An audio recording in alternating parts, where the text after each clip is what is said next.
Bismillahirrahmanirrahim. Assalamualaikum warahmatullahi wabarakatuh. Innal hamdalillah nahmaduhu wa nasta'inuhu wa nastaghfiruh wa na'udzu billahi min shururi anfusina wa min sayyiati a'malina. May yahdihillahu fala mudilla lahu wa may yudlil fala hadiyalah. Asyhadu an la ilaha illallah wahdahu la syarika lah wa asyhadu anna Muhammadan abduhu wa rasuluh, amma ba'd. Jamaah kaum muslimin wal muslimat rahimakumullah, alhamdulillah kita bersyukur kepada Allah Subhanahu wa taala atas segala nikmat dan karunia yang Allah berikan kepada kita semua, baik berupa nikmat iman, nikmat Islam, nikmat sehat wal afiat, yang dengan semua nikmat tersebut alhamdulillah di malam hari ini kita bisa berkumpul kembali, bertemu di rumah dari rumah-rumah Allah dalam rangka thalabul ilmi. Semoga salawat dan salam senantiasa tercurah kepada baginda Nabi besar Nabi Muhammad sallallahu alaihi wasallam, kepada keluarganya, kepada para sahabatnya, dan juga kepada umatnya yang senantiasa mengikuti tuntunannya hingga yaumil akhir nanti. Jamaah rahimakumullah, kita masuk di malam keberapa? 28 ya. Kira-kira antum semua sudah mendapati Lailatul Qadar atau belum? Insyaallah Pak ya. Namun jangan lengah jemaah. Masih ada sisa berapa hari lagi? Berapa hari Pak? Ya 2 atau 3 hari jemaah. Ya. Jangan lengah di malam terakhir bulan Ramadan. Karena masih ada malam ganjil tidak ke depan? Masih malam keberapa? 29. Iya, malam ke-29. Meskipun salah seorang sahabat yang mulia, Ubay bin Ka'ab radhiyallahu taala anhu, pernah bersumpah, wallahi, demi Allah, bahwa sejatinya malam Lailatul Qadar itu turun di malam keberapa? Kata Ubay bin Ka'ab, di malam ke-27. Ya, ini menurut pendapatnya Ubay bin Ka'ab. Namun pendapat yang roji dari para ulama bahwasanya malam Lailatul Qadar itu tiap tahunnya berpindah-pindah. Ya, bisa jadi mungkin tahun kemarin ya, Ramadan tahun yang lalu di malam yang ke-27. Kemudian jangan-jangan di Ramadan tahun ini jatuhnya di malam ke-29. Mungkin nggak Pak? Mungkin. Oleh karenanya pada kesempatan yang berbahagia ini, pembahasan yang akan kita bahas terkait beberapa amalan yang bisa kita lakukan untuk mendapatkan Lailatul Qadar. Ya. Amalan yang pertama dan utama yakni menjaga sholat 5 waktu, terutama sholat isya berjamaah dan juga sholat subuh berjamaah. Isya berjamaah, subuh berjamaah. Ya. Karena untuk menghidupkan Lailatul Qadar atau malam Lailatul Qadar, apakah para ulama berbeda pendapat? Apakah harus menghidupkan dengan mayoritas malamnya dengan beribadah? Atau mungkin bisa dengan sesaat? Sudah termasuk menghidupkan malam Lailatul Qadar. Ya. Maka ada beberapa ulama yang mengatakan bahwasanya menghidupkan malam Lailatul Qadar itu bisa meskipun hanya sesaat. Tidak menghabiskan mayoritas malamnya beribadah, ya Masya Allah. Sholat sepanjang malam umpamanya, meskipun itu yang paling utama. Baca Quran sepanjang malam, namun bisa menghidupkannya meskipun hanya sesaat. Mari kita simak perkataannya Al-Imam Asy-Syafi'i dalam kitabnya Al-Um. Beliau mengatakan, anna ihya'aha yahsulu bi an yusalliyal isya fi jamaah. Menghidupkan malam Lailatul Qadar bisa dengan melaksanakan sholat isya berjamaah. Kemudian kata beliau, wa ya'zimu ala an yusolliya subha fi jamaah. Dan ya'zim, bertekad, berazam yang kuat, esoknya melaksanakan sholat subuh berjamaah. Jadi satu paket Pak. Ini menurut pendapatnya Imam Syafi'i. Sholat isya berjamaah kemudian pulang. Ya, mungkin ada sesuatu dia tidak bisa ikut tarawih dan witir. Ya, pulang ke rumahnya. Namun besoknya sholat subuh berjamaah. Maka kalau malam tersebut bertepatan dengan malam Lailatul Qadar, dia telah mendapatkan bagian dari malam tersebut. Sholat isya kira-kira berapa menit? Kalau di sini berapa menit? 15 menit ada? Oh nggak sampai Ustaz. Ya. Berapa Pak? 7 menit. Sholat isya 7 menit. Kemudian pulang. Sholat subuh 2 rakaat berapa menit? Kalau di Al-Bilal berapa menit Pak? 5 menit ya? 5 menit. Ini pendapatnya Imam Syafi'i. Sholat isya'nya 5 menit terus pulang. Ya, subuhnya mungkin 5 menit juga pulang. Menurut Imam Syafi'i dia telah mendapatkan bagian dari malam Lailatul Qadar hanya sesaat jemaah. Makanya antum di 10 hari terakhir bulan Ramadan setiap mau sholat isya dan subuh diniatkan juga untuk i'tikaf meskipun hanya sesaat. Ya. Dan dikatakan juga oleh gurunya Al-Imam Malik, ya rahimahullah dalam kitabnya Al-Muwatta. Ibnul Musayyib menyatakan, "Man syahida Lailatul Qadri yakni fi jamaah faqad akhadha bihadhihi minha."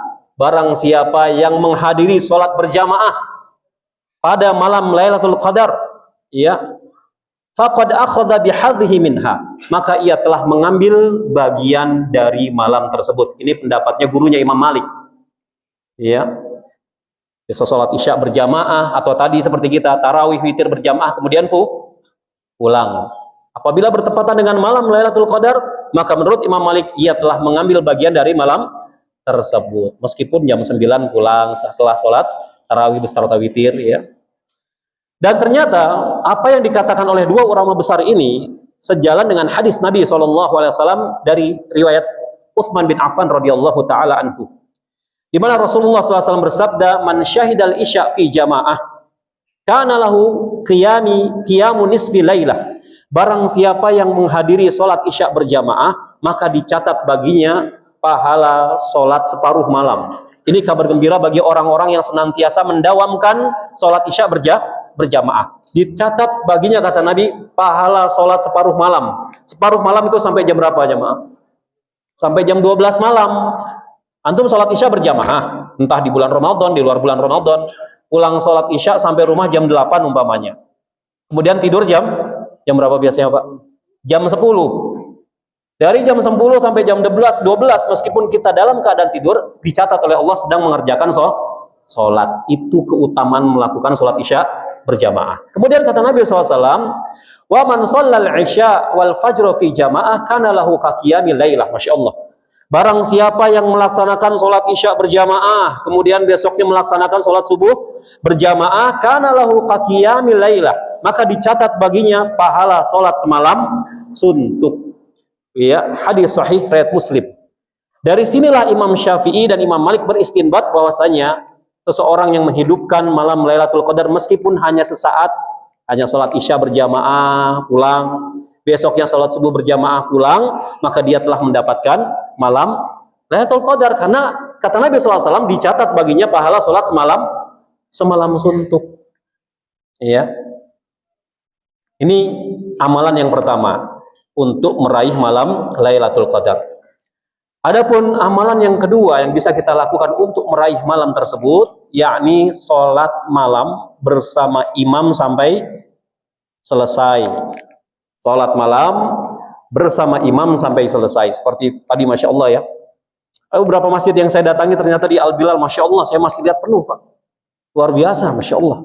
Kalau di sebagian masjid itu, kalau kami lihat, telah mengalami kemajuan yang sangat pesat. Ya. Apanya yang maju? Safnya. Kalau ini Masya Allah sampai belakang. Luar biasa Al-Bilal. Masya Allah ya. Berkah. Masya Allah. Ya.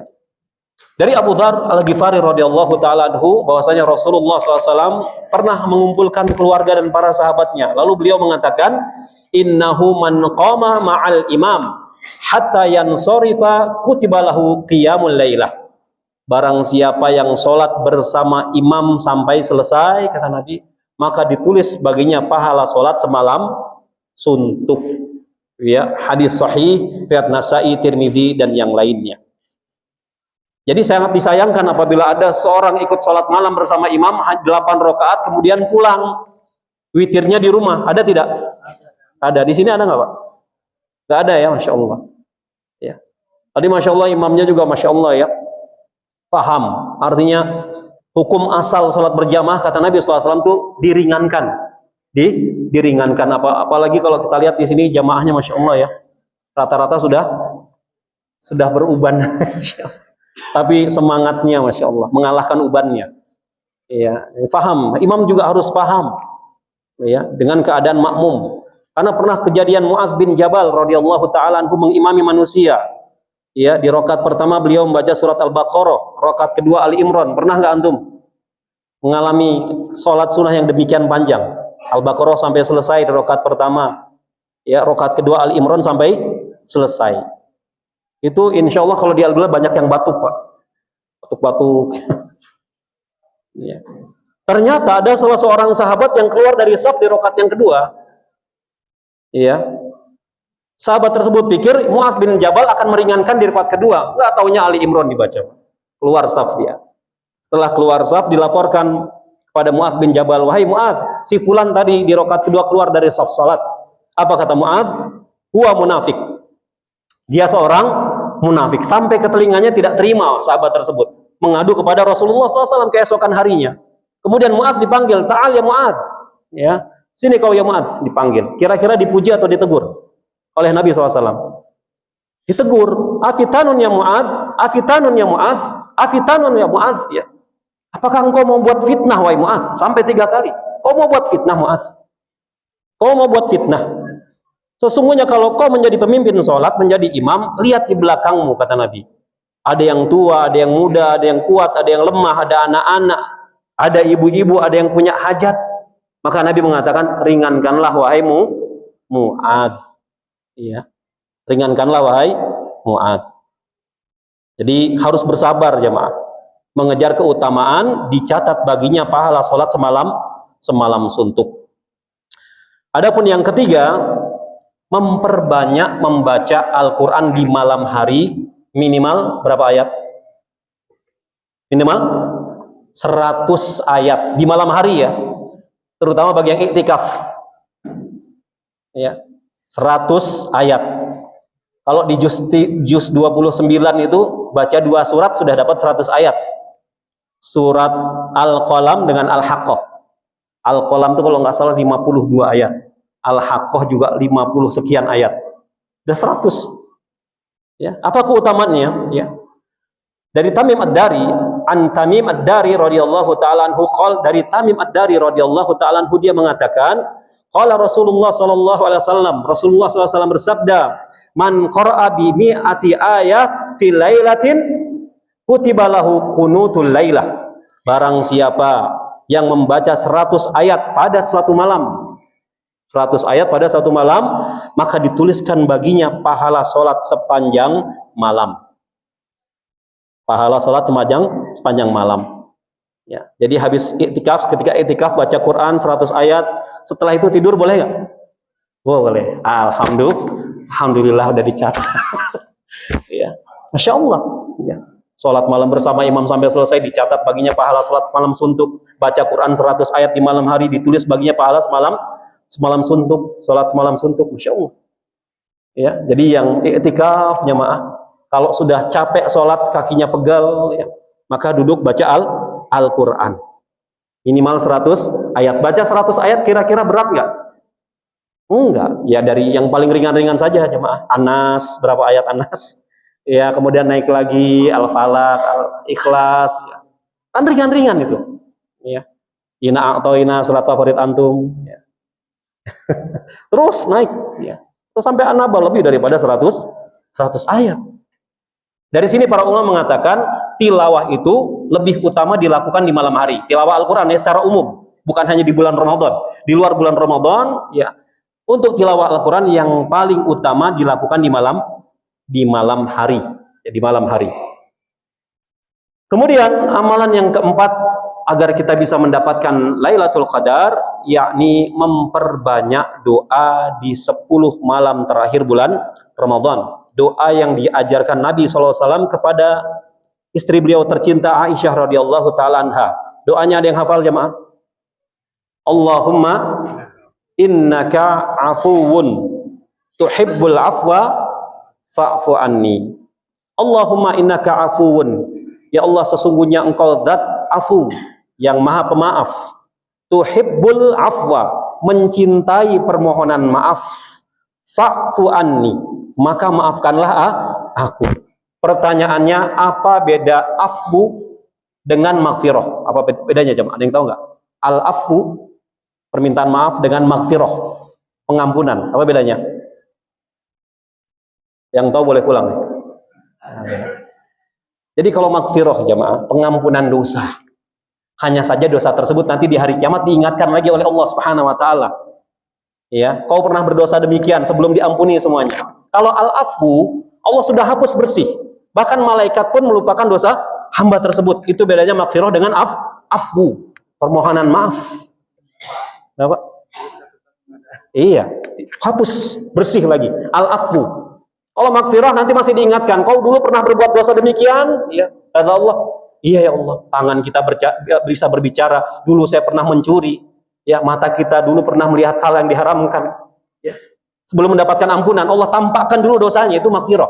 Kemudian mendapatkan ampunan dari Allah. Al-afu, ya, malaikat pun melupakan dosa hamba tersebut. Lupa. Ya.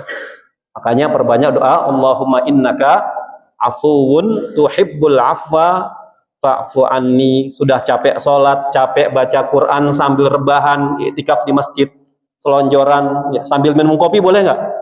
Boleh, ya. Satu kali seruput, Allahumma innaka afuwun tuhibbul afwa fa'fu anni, nggak jadi masalah.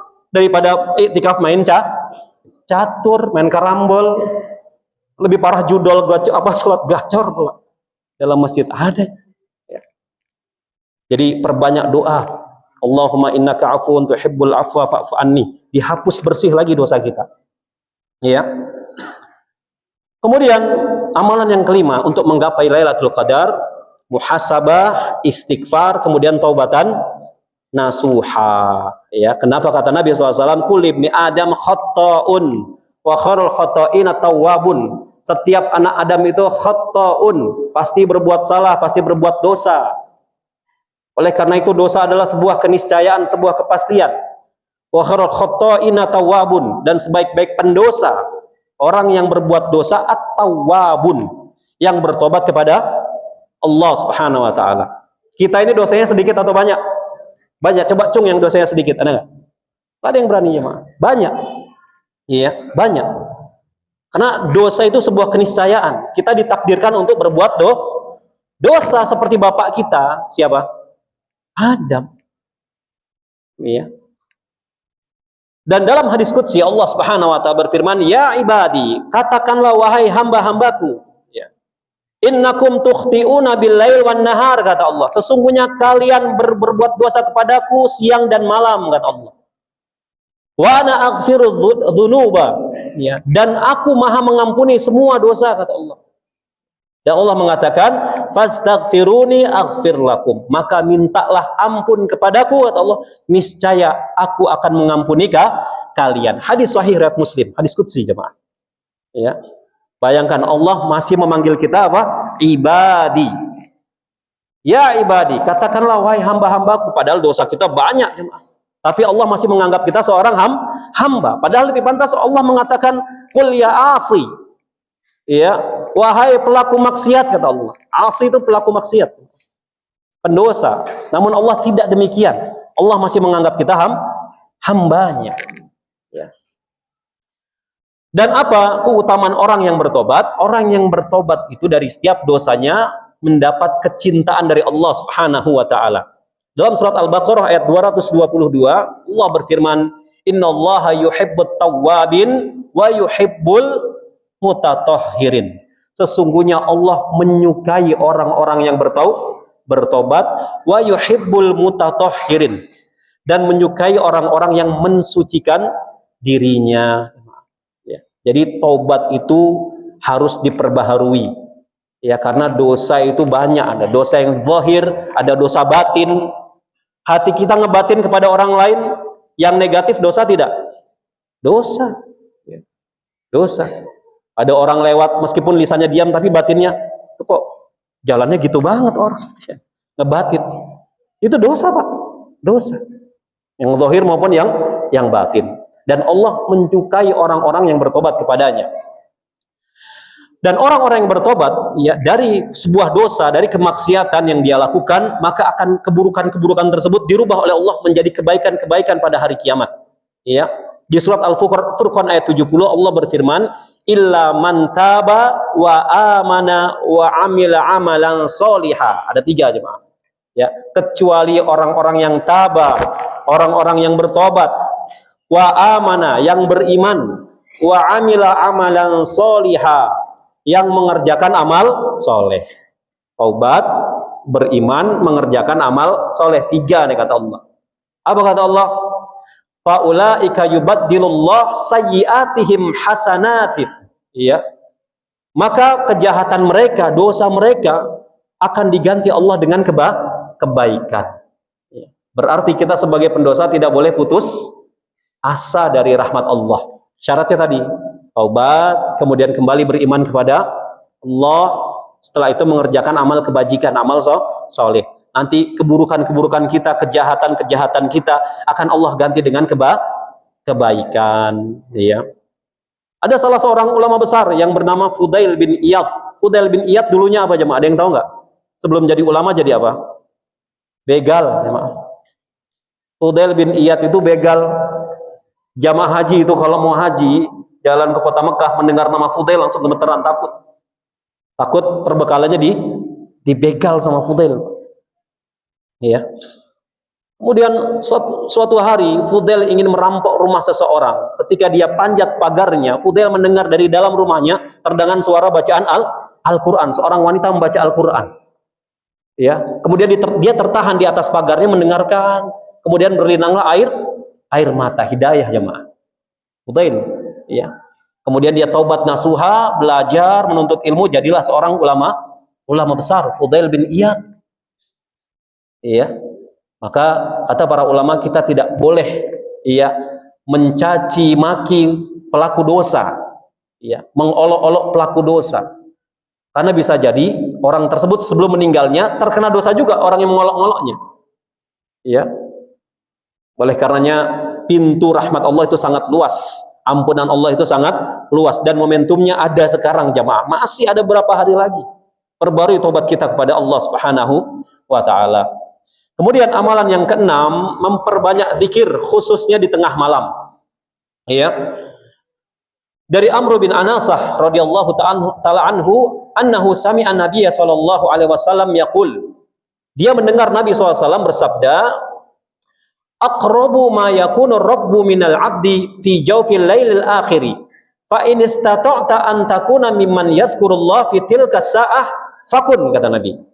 Ya, kata Nabi SAW, waktu yang paling dekat antara Rabb dengan seorang hamba adalah pada sepertiga malam terakhir atau pada tengah malam terakhir. Maka kata Nabi, apabila kamu mampu menjadi golongan-golongan orang yang berzikir kepada Allah, lakukanlah. Golongan orang yang berzikir ini kata para ulama, zikir diartikan dengan sholat. Ya, barang siapa yang mampu untuk sholat, karena nama lain sholat adalah zikir. Ya, mampu sholat di sepertiga malam, kata Nabi, lakukanlah. Ya. Kemudian jamaah rahimakumullah, amalan yang ketujuh agar kita bisa menggapai malam Lailatul Qadar, membaca 2 ayat terakhir surat apa? Al-Baqarah. Ya, membaca 2 ayat terakhir surat Al-Baqarah, insyaallah mungkin sebagiannya hafal ya. Ayat kursi hafal, Pak? Hafal ya, alhamdulillah. Membaca 2 ayat terakhir surat Al-Baqarah. An Abi Mas'ud Al-Badri radhiyallahu taala anhu, dari Abu Mas'ud Al-Badri radhiyallahu taala anhu, anin Nabi sallallahu alaihi wasallam, dari Nabi sallallahu alaihi wasallam qaal, beliau bersabda, man qara'a bil ayataini min akhir suratil Baqarah fil lailah kafatah. Ya. Nabi SAW mengatakan, barang siapa membaca 2 ayat terakhir surat Al-Baqarah pada malam hari. Ingat, pada malam hari. Pas kita iktikaf ya, baca tadi 100 ayat minimal, terus nanti di Al-Baqarah baca 2 ayat terakhir. Nabi mengatakan kafatahu. Maka 2 ayat tersebut akan mencukupinya. Ya, akan mencukupinya. Para ulama mengatakan qila kafatahul makruhu tilkal lailah. Ada yang mengatakan maksudnya mencukupi dirinya, melindunginya dari hal-hal yang tidak disukai pada malam tersebut. Ya, dia akan dilindungi dengan 2 ayat terakhir surat Al-Baqarah. Atau sebagian mengatakan kafatahu min qiyamil lail, ya, mencukupi dirinya dari melakukan sholat malam. Artinya kalau kita tidak sanggup sholat malam, cukup dengan membaca 2 ayat terakhir surat Al-Baqarah. Antum milih mana? Baca 2 ayat terakhir Al-Baqarah atau sholat malam? Dua-duanya. Masya Allah. Dua-duanya kalau bisa. Apalagi pas sholat baca 2 ayat terakhir surat Al-Baqarah. Ya. Kemudian jamaah rahimakumullah, yang ke-8 untuk menggapai Lailatul Qadar, berpenampilan yang baik ketika ingin masuk ke dalam rumah Allah. Kalau kita mau kondangan, penampilannya acak-acakan atau berpenampilan baik? Baik ya, sepakat ya. Pakai apa biasanya? Batik. Pakai minyak wangi tidak? Pakai. Itu mau kondangan ketemu siapa? Manusia. Ke gedung bukan ke rumah Allah itu. Ya. Pakai minyak wangi, pakai batik, rapih. Ya. Menutup aurat. Rambutnya disisir atau tidak? Disisir. Pakai minyak wangi, kemudian pakai minyak rambut. Itu mau kondangannya. Menghadap bos rapi atau acak-acakan? Rapi. Begitu juga kalau kita mau masuk ke dalam rumah Allah, berpenampilan yang baik, pakai pakaian yang bagus, ya, menutup aurat, rapih, resik, wangi untuk laki-laki. Ya. Dan ini merupakan sunnah Nabi SAW dan sunnahnya para ulama salafus soleh. Dan ini perintah dari Allah Subhanahu Wa Taala dalam surat Al-A'raf ayat 31. Allah Subhanahu Wa Taala berfirman, Ya bani Adam khudhu zinatakum inda kulli masjid. Hai anak Adam. Anak Adam itu siapa?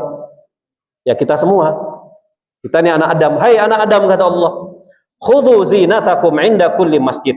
Pakailah pakaianmu yang indah, yang terbaik setiap kali mau masuk masjid. Ya. Untuk laki-laki dalam sisi warna pakaian disunahkan untuk memakai warna putih. Untuk laki-laki ya, pakai warna putih. Begitu juga kain kafan disunahkan memakai warna putih, kata Nabi SAW. Makanya kalau di Jazirah Arab, di Timur Tengah, di Saudi, itu rata-rata pakai gamis warna putih, ya. Mau pedagangnya pakai gamis putih, mau copetnya pakai gamis putih. Ada nggak copet di sana? Ada. Pakai gamis apa enggak? Tukang gali kubur pakai gamis atau tidak? Pakai gamis, insya Allah. Kalau kita mungkin koko ya, baju koko pakai warna putih. Ya, apalagi nanti mau Idul Fitri, penampilannya betul-betul diperhatikan. Meskipun di musola itu tanah lapang, jemaah. Nabi dan para sahabat kalau sholat Id, Idul Fitri dan Idul Adha di musola. Musola dalam istilah syar'i artinya tanah lapang, fungsinya digunakan untuk sholat Id. Kalau di kita musola itu artinya apa? Masjid kecil yang tidak didirikan di dalamnya sholat Jumat, namanya musola. Padahal musola itu tanah lapang untuk sholat Id. Ya. Jadi adab untuk masuk masjid itu pakai pakaian yang terbaik. Terbaik nggak harus mahal, ya. Yang penting menutup aurat, kemudian bersih, resik, wangi, pakai minyak wangi, jemaah. Nabi keringatnya wangi saja masih pakai minyak wangi. Nabi SAW itu dalam kitab Syama'il Muhammadiyah dijelaskan sifat keringat Nabi SAW itu lebih wangi dibandingkan minyak kasturi, minyak misik. Sehingga sebagian sahabat ketika Nabi keringetan sibuk mengambil wadah untuk menampung minyak wangi Nabi. Kalau sekarang yang mengangkut keturunan Nabi keringetan, antum mau nampung nggak keringetan? Nggak ada ya maaf seperti itu. Itu hanya terjadi pada jasad Nabi SAW. Ya, jadi pakai pakaian yang terbaik. Ini perintah dari Allah Subhanahu Wa Taala. Ya.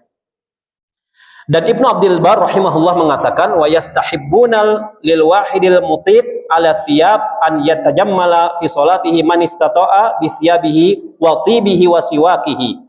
Sesungguhnya para ulama salafus soleh menganjurkan bagi seseorang yang memiliki kemampuan secara finansial ya untuk memperindah pakaiannya sesuai dengan kemampuan finansialnya, maka lakukanlah ya, baik berkaitan untuk pakaian ketika masuk ke dalam masjid, untuk wangi-wangian Wangi-wangian. Makanya kalau anak-anak muda ABG di Arab sana kalau ke mall belinya apa?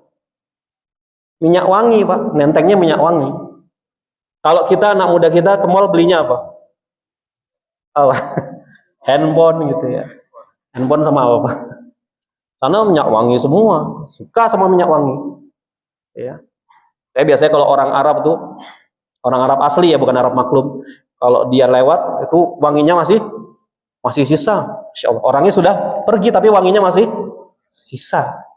Betul Pak ya, seperti itu Pak. Orang Arab. Begitu juga siwak, kata Ibnu Abil Bar ya. Siwak, bersiwak sebelum masuk ke rumah Allah Subhanahu wa taala. Jangan sampai habis makan semur jengkol ya, belum sikat gigi ikut tarawih. Aminnya mangapnya gede lagi, Masya Allah. Ya. Jadi bersiwak terlebih dahulu. Raja Salman saja tertangkap kamera di sakunya mengantongi apa sih? Siwak. Itu Raja Salman, raja minyak, Pak. Kadang-kadang kita gengsi untuk mengantongi apa? Kayu siwak. Nah, ini termasuk sunnah, ya. Termasuk sunnah bersiwak. Ya. Sebelum wudu, kemudian sebelum bertakbiratul ihram disunahkan untuk bersiwak. Dan ini sunnah yang banyak ditinggalkan di zaman sekarang, ya. Kemudian yang kesembilan, bangunkan keluarga kita untuk beribadah sebagaimana Nabi SAW membangunkan keluarganya untuk beribadah di 10 malam terakhir bulan Ramadan, ya. An Aisyah radhiyallahu taala anha, dari Aisyah radhiyallahu taala anha qalat, dia mengatakan, kana Rasulullah SAW idza dakhala al-ashrul syadda mi'zarah. Rasulullah SAW apabila masuk 10 hari terakhir bulan Ramadan, syadda mi'zarah, beliau mengencangkan ikat pinggangnya, mengencangkan sarungnya. Maksudnya apa? Apa jamaah maksudnya? Mengencangkan, ini bahasa kiasan. Ya, bersungguh-sungguh dalam beribadah, menjauhi istrinya untuk menggaulinya. Bersungguh-sungguh di 10 hari terakhir bulan Ramadan. Wa ahya lailahu, dan menghidupkan malamnya dengan beribadah, memperpanjang sholatnya. Bahkan dalam salah satu riwayat Nabi pernah mengimami ketika qiyamul lail di bulan Ramadan. Nabi hanya 3 malam berjamaah bersama para sahabat, ya. Di rakaat pertama Nabi membaca apa? Surah Al-Baqarah, Ali Imran, kemudian An-Nisa. Itu rakaat pertama. Antum sanggup nggak? Habis itu kapok, anda yakin? Wah, nggak mau sholat di situ deh. Kakinya bengkak jamaah. Nabi pernah mengimami, membaca 3 surat sekaligus. Al-Baqarah, ya, Ali Imran, An-Nisa. Ya. Dan Nabi juga, ya, wa aiqadha ahlahu, dan membangunkan keluarganya di 10 malam terakhir bulan Ramadan. Bangun, ya. Ajak sholat istri dan anak kita. Ya. Kalau tidak bisa ikut iktikaf umpamanya, di telepon, ya. Umi, bangun Mi, sholat di rumah. Ya. Mungkin karena ada sesuatu sehingga tidak bisa ikut iktikaf, maka dibangunkan tetap untuk beribadah kepada Allah, terutama di 10 malam terakhir bulan Ramadan untuk menggapai malam Lailatul Qadar. Kemudian yang ke-10, ya, melakukan semua ibadah dengan penuh keimanan dan keyakinan kepada Allah, terutama ibadah sholat. Karena Nabi SAW bersabda, man qama lailatal qadri imanan wahtisaban ghufira lahu ma taqaddama min dzambi. Barang siapa yang melakukan sholat malam di bulan Ramadan, yaitu sholat tarawih beserta witir, bertepatan dengan jatuhnya malam Lailatul Qadar, ya, syaratnya 2, imanan wahtisaban, dengan penuh keimanan dan juga ihtisab. Ihtisab itu mengharap pahala hanya dari Allah Subhanahu wa taala. Ghufira lahu ma taqaddama min dzambi. Maka akan diampuni dosa-dosa terdahulu oleh Allah Subhanahu wa taala. Dari sini para ulama mengatakan menghidupkan malam Lailatul Qadar yang paling utama, yang pertama adalah dengan memperbanyak sholat di 10 hari terakhir bulan Ramadan. Makanya ada sebagian masjid itu nanti ada sholat lagi nih, qiyamul lail. Biasanya jam berapa? Jam 2 pagi, jam 3 pagi ada sholat lagi. Namun kalau yang sudah ikut sholat di awal malam bersama imam sampai selesai, maka boleh dia ikut tahajud lagi umpamanya. Namun jangan ditutup oleh witir, karena kata Nabi SAW tidak ada 2 witir dalam 1 malam. Kalau di sini ada tidak, Pak? Ada ya. Di sebagian masjid ada tuh. Ya. Ada. Namun memang bagusnya iktikaf itu sebenarnya ibadah sendiri-sendiri, jemaah. Ya, ibadah sendiri-sendiri. Jadi bebas masing-masing sholat silakan, yang mau tahajud ya sampai jam 12 malam, rebahan tidur 2 jam, sholat sendiri lagi. Ya. Namun sebagian masjid ya ada juga yang mengerjakan secara berjamaah. Bahkan sebagiannya ada yang sholat tasbih. Ya, ketika i'tikaf ada sholat tasbih. Sholat tasbih gimana jemaah? Sahih atau tidak? Tasbih. Syalbani mensahihkan hadis terkait sholat tasbih. Syalbani ya rahimahullah. Namun jumhur ulama mendhaifkan hadis tentang salat tasbih. Ya wallahu taala alam bisawab. Syekh Shalih Al-Utsaimin rahimahullah membagi orang yang menghidupkan Lailatul Qadar menjadi beberapa bagian. Ya, yang pertama tingkatan yang pertama, ya, yang memperbanyak salat sepanjang malam. Ini tingkatan yang pertama. Ya, iktikaf, kerjaannya salat, terus ikut tarawih bersama imam, witir bersama imam, sudah selesai dia istirahat, ambil wudhu, salat lagi 2 rakaat. Ya. Kemudian sholat lagi sepanjang malam. Ya. Ini level yang pertama. Level yang kedua, orang yang menghidupkan di awal malam dan akhir malam. Ya, ini level yang kedua. Tadi sholat bersama imam sampai selesai, nanti jam 2 pagi, jam 3 pagi dia sholat lagi mungkin sendiri, ya. Sholat tahajud, atau mungkin bersama imam apabila ada sesi yang kedua. Ini golongan yang kedua. Ya. Golongan yang ketiga menghidupkan hanya di awal malam, terus pulang. Ya, terus pulang. Semuanya baik, semuanya baik. Namun yang paling afdol kira-kira nomor berapa? Nomor 1, ya, menghidupkan ibadah sholat sepanjang malam, ya, sampai menjelang subuh. Ya, sampai jam 12:30 cukup. Oke. Baik, demikian ya, mungkin karena waktu sempit, ada sesi tanya jawab. Kita tutup. Subhanakallahumma bihamdika asyhadu an la ilaha illa anta astaghfiruka wa atubu ilaik. Wassalamualaikum warahmatullahi wabarakatuh.